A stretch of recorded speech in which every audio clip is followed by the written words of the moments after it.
우리가 오늘 읽은 느헤미야는 포로로 잡혀갔던 유대 백성들이 다시 예루살렘에 돌아오는 시기에 살던 사람이 바로 느헤미야라는 사람입니다. 많은 학자들은 이 느헤미야의 느헤미야의 할아버지가 포로로 잡혀왔을 때 이제 그의 가족이 하가랴를 낳았고 그 하가랴가 결혼해서 느헤미야를 낳게 되었다라고 추측하고 있습니다. 느헤미야가 자라면서 어떤 일들이 있었는지 우리가 다 알지는 못하지만 추측해보자면, 우리가 한번 어림짐작해보자면 그는 사람들의 얘기로만 들었을 뿐 직접적으로 예루살렘과 그 유대 땅을 거의 경험하지 못한 사람이었을 것입니다. 왜냐하면 그 자신의 피는 유대인이었지만 그 자신이 사는 곳, 그 자신의 삶은 바사, 즉 페르시아에서 시작되었기 때문입니다. 하지만 그 땅, 그 예루살렘, 그 자신의 고국에는 그 느헤미야가 관심이 있었음을 우리가 말씀을 통해 볼 수 있습니다. 오늘 1장 2절 그 후반부 말씀을 보면 그 사로잡힘을 면하고 남아있는 유다와 예루살렘 사람들의 형편을 물은즉 이라고 기록되어 있습니다. 형제들 중 하나인 하나니가 몇몇 사람과 함께 그 유다에서 바벨론으로 들어왔을 때 지금 예루살렘의 상황이 어떤지, 그곳에 있는 사람들의 상황은 어떠한지 느헤미야가 물어보고 있는 것입니다. 느헤미야가 살아갔던 이 시대에는 예루살렘이 조금씩 변화되고 있는 상황으로 보입니다. 이스라엘 포로기 이후 우리가 잘 알고 있는 1차, 2차, 3차 그 포로들이 다 잡혀왔다가 다시 귀환하는 그 장면들이 있는데요. 그 이스라엘 포로기 이후 생존자들과 그리고 그 후손들이 예루살렘으로 돌아가 성전을 짓고 다시금 그 옛날의 모습, 그 옛날의 그 예루살렘의 모습을 되찾아가는 과정들이 우리 성경에 에스라, 학개, 스가랴 이 말씀에도 기록되어 있습니다.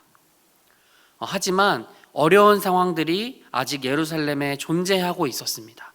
우리 느헤미야 1장 3절 말씀인데요. 제가 대신 읽어드리겠습니다. 그들이 내게 이르되 사로잡힘을 면하고 남아있는 자들이 그 지방 거기에서 큰 환난을 당하고 능욕을 받으며 예루살렘 성은 허물어지고 성문들은 불탔다 하는지라. 아멘.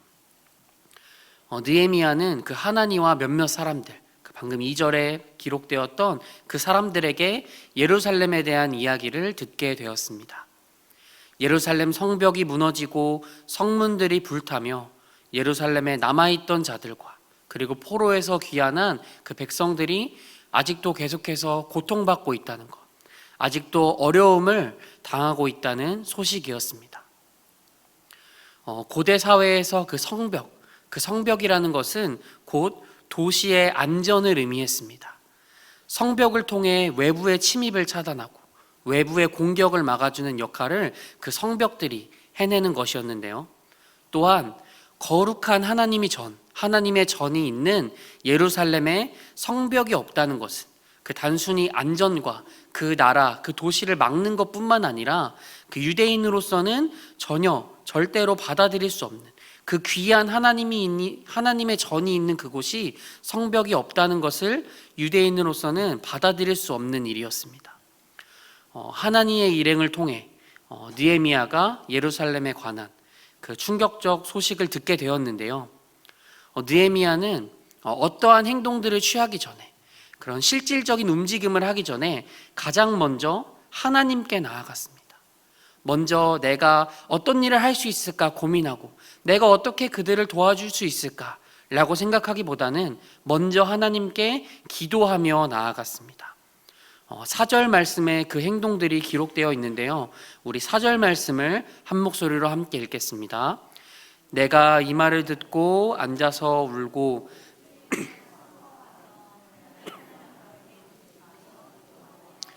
아멘. 이렇게 느헤미야가 기도하는 모습은요, 이 느헤미야서 전체적인 말씀을 쭉 읽었을 때 반복해서 여러 번 등장합니다. 느헤미야는 어떠한 상황 속에서도 기도를 우선시하는 사람이었고 하나님을 믿는 믿음이 굳건함을 알 수 있습니다.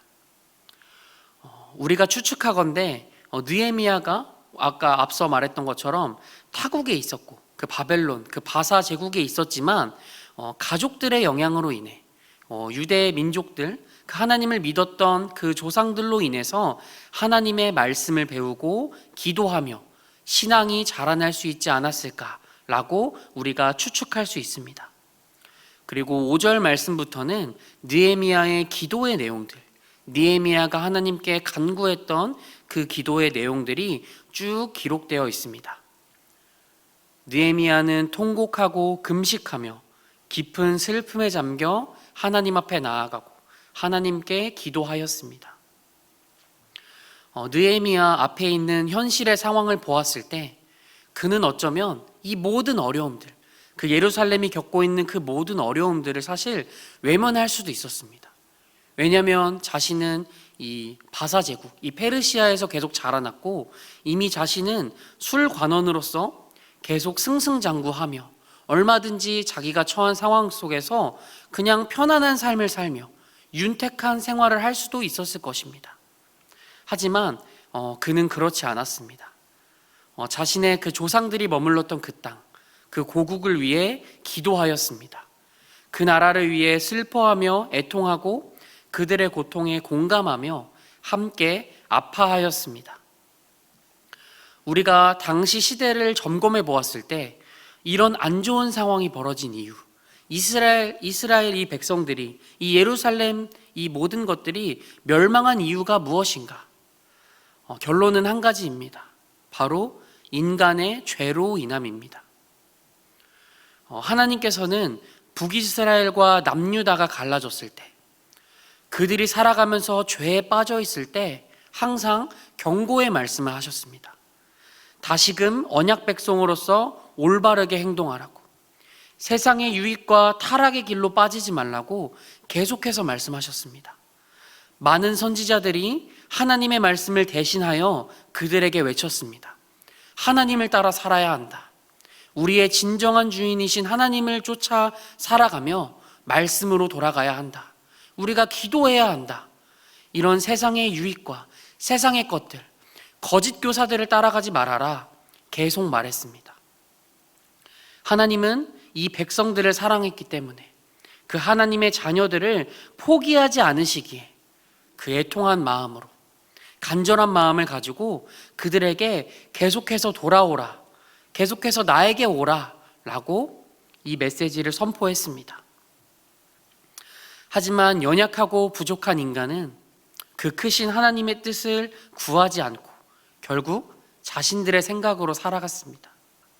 죄에 무뎌지고 영의 눈으로 하나님의 뜻을 봐야 되는데 그 영의 눈이 어두워져서 결국은 하나님을 바라보지도 못하며 그저 죄에 빠져서 이 삶이 맞는 삶인 것처럼, 이 삶이 그냥 흘러가듯 살아도 괜찮은 것처럼 그들은 죄에 점점 빠지고 굴복하는 삶을 살아가게 되었습니다.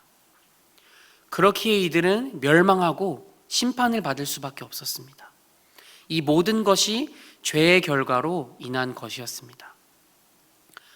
이것은 어느 때나 가능합니다. 이 일은 이때뿐만 아니라 지금 우리 현실에서도 동일하게 나타날 수 있습니다.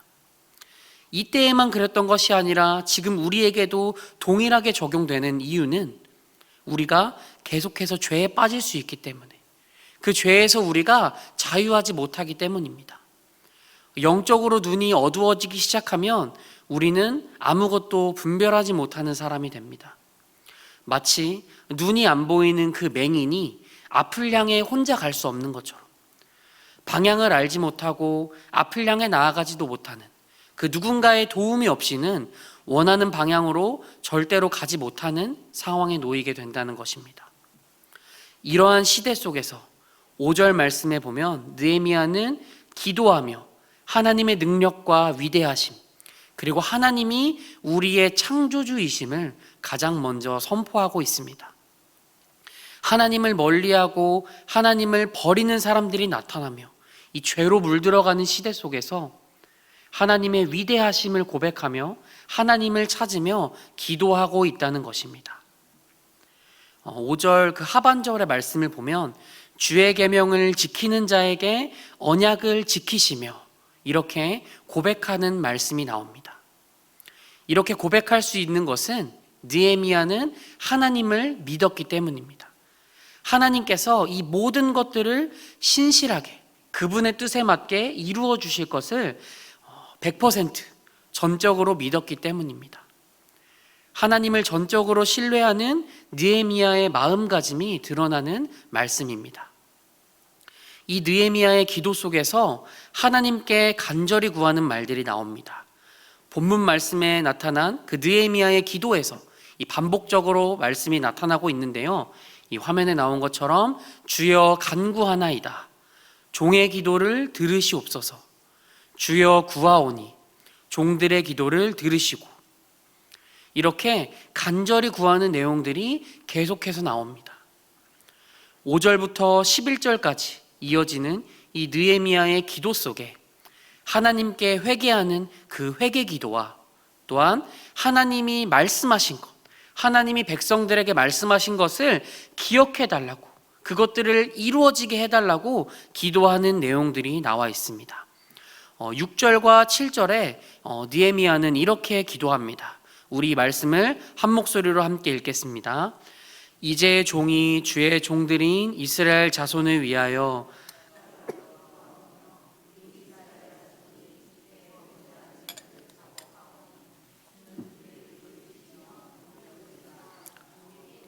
들으시옵소서. 나와 내 아버지의 집이 범죄하여 주를 향하여 크게 악을 행하여 주께서 주의 종 모세에게 명령하신 계명과 율례와 규례를 지키지 아니하였나이다. 아멘. 이스라엘 자손들이 범죄하였음을 고백하고 있습니다.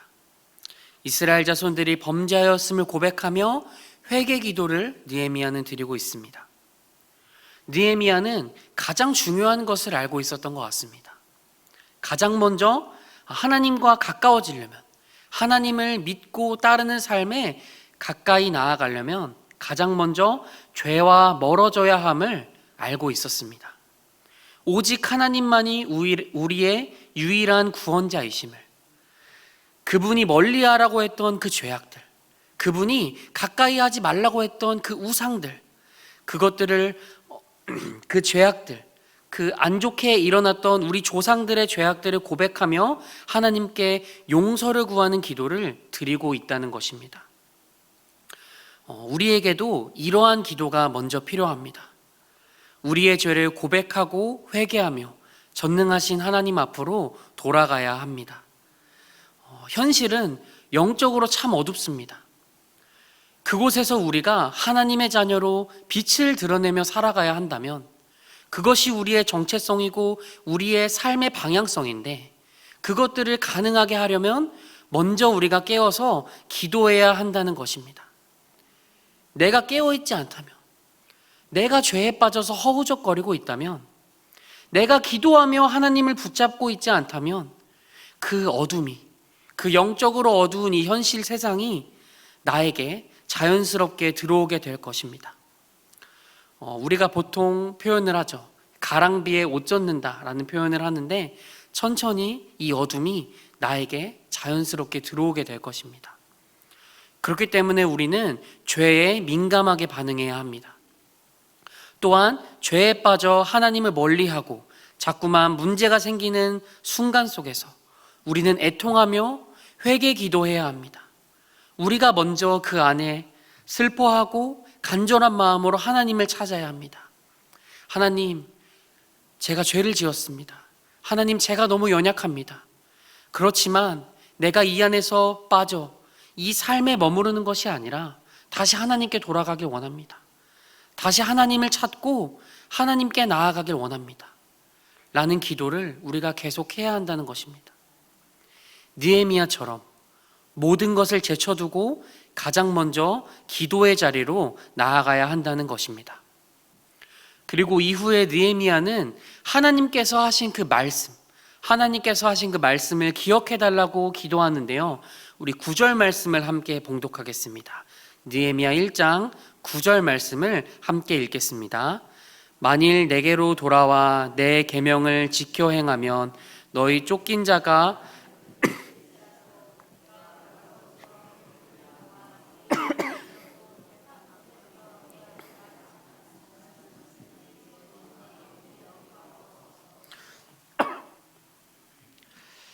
아멘. 느헤미야는 모세를 통해 말씀하신 내용을 기억해 달라고 기도합니다.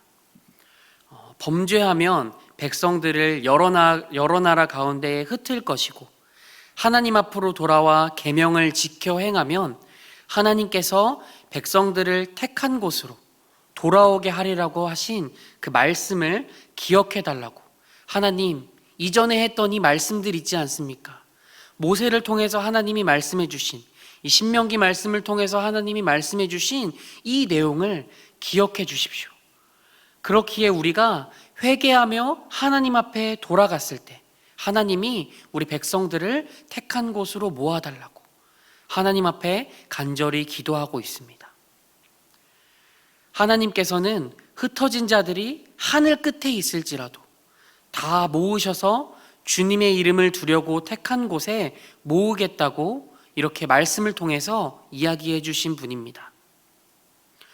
내게로 돌아와 내 계명을 지켜 행하면, 이것만 명확하게 완수하면 됩니다. 어찌 보면 우리의 신앙, 하나님을 믿는다는 것은 굉장히 단순해 보입니다. 하나님을 믿는 것과 하나님을 믿지 않는 것, 이 두 가지가 명확하게 딱 떨어집니다. 하나님을 믿고 그분을 따라 산다면 하나님이 약속해 주신 모든 것들을 하나님께서는 이루어 주실 것입니다. 그러나 우리가 가끔 흔들리는 것은 이 모든 것이 내 눈에 보이지 않기 때문에, 언제 어떻게 하나님이 이루어 주실지 아무도 모르기 때문이지 않을까 싶습니다. 우리의 현실을 돌아볼 때 어렵지 않은 사람은 한 명도 없을 것입니다. 우리의 현실을 돌아볼 때 모든 성도님들이 각자의 환경 속에서, 그 어려움이 상대적일 수 있지만 각자의 환경 속에서 서로 다른 어려움들이 존재합니다. 그 처한 상황 속에서 지치고 힘들어합니다.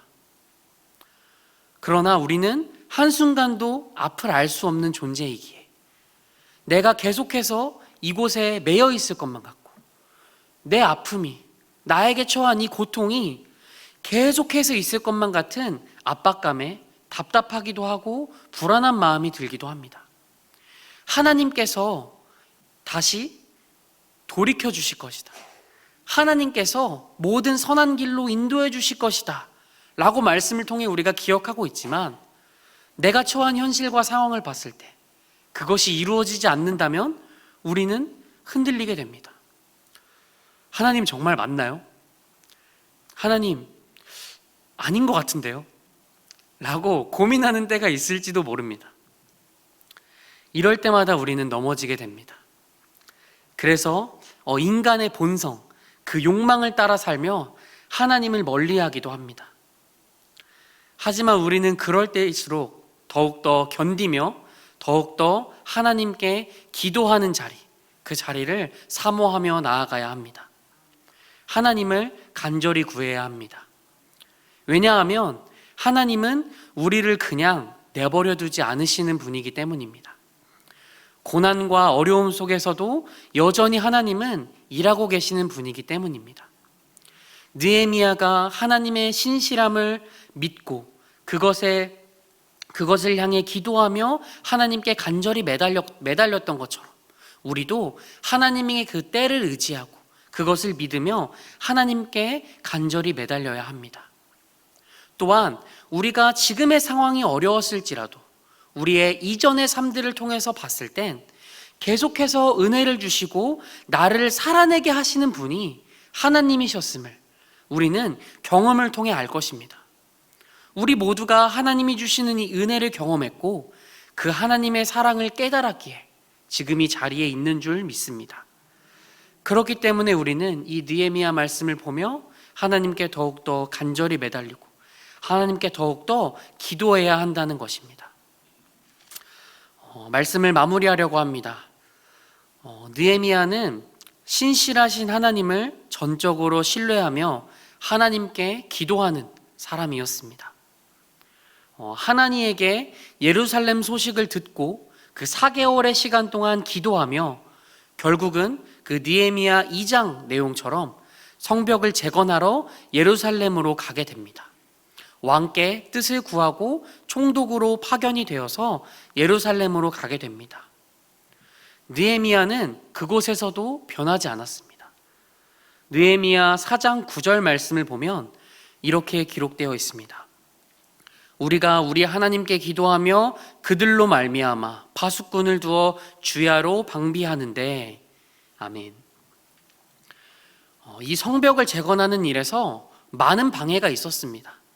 이 52일이라는 기간 동안 느헤미야는 백성들과 수고하며 성벽을 쌓아 올렸고 완성시켰는데요.